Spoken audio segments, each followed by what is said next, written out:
Thanks for jumping on. I think it's good to meet you. And I'd love, can you introduce yourself and your company and your services? Sure. I'm originally from France, and but I'm based in Taiwan for the past 10 years, but the past, I would say 15 or 20 years, I moved quite around. So during all my career, I always worked with small and medium businesses wherever I was.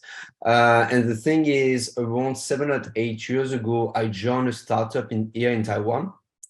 There were a lot of tech founders, and I don't know if you're more like on the tech side, on the creative side, but the thing is, the tech people are really good at engineering, creating something, but they don't know how to market the product. So the thing is, I was working as a consultant for so many startups at the same time. So working on my startup plus doing consulting with all the other startups.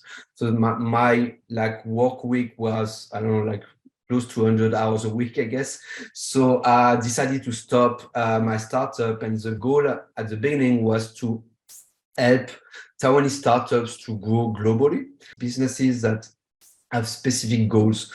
And the thing is, if the goals are like short term, it's going to be like advertising, copywriting, landing pages, etc. But if it's more like long term, it will be more like social media or SEO.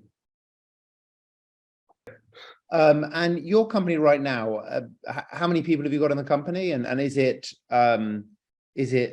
in an office? Is it fully remote? Is it something in between? What's sort of? It's fully remote actually.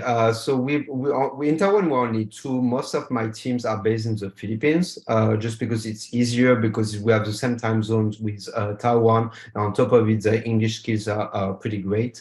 But we also have like a guy in Canada, like a guy in France, and one in Nigeria, one in Croatia. But like most of the team is in the Philippines. So I would say right now we are 21 or 22 people, and I think 16 people are in the Philippines. Yeah, I think makes sense. We've got people in I think 17 countries across 5 continents now. And how do you ensure productivity with remote teams? Usually, if after 2 months, 3 months, like we can see the person is more and more independent, we have like a kind of performance meeting, and we usually kind of raise the rate.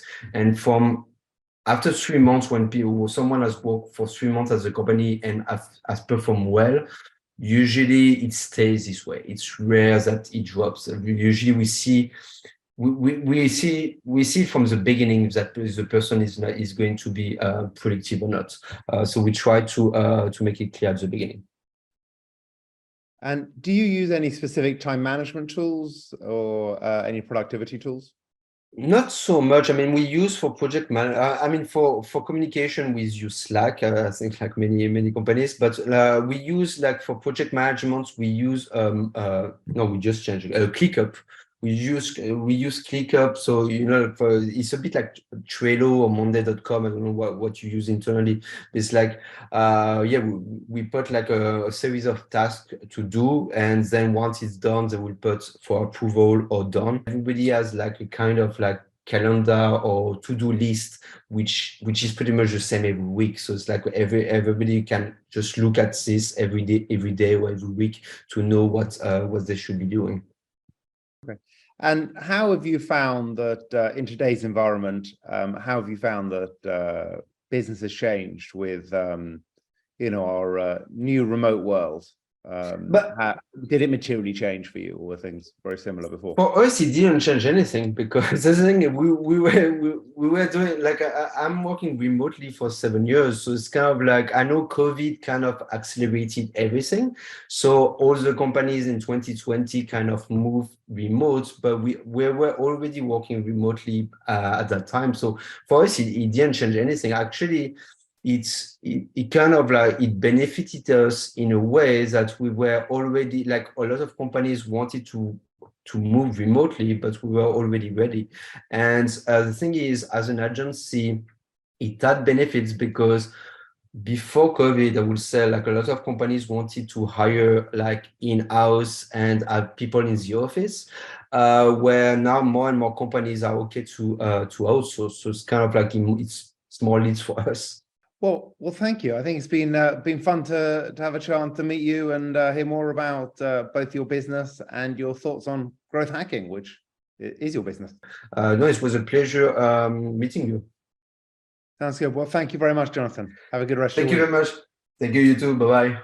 Thank you. Bye.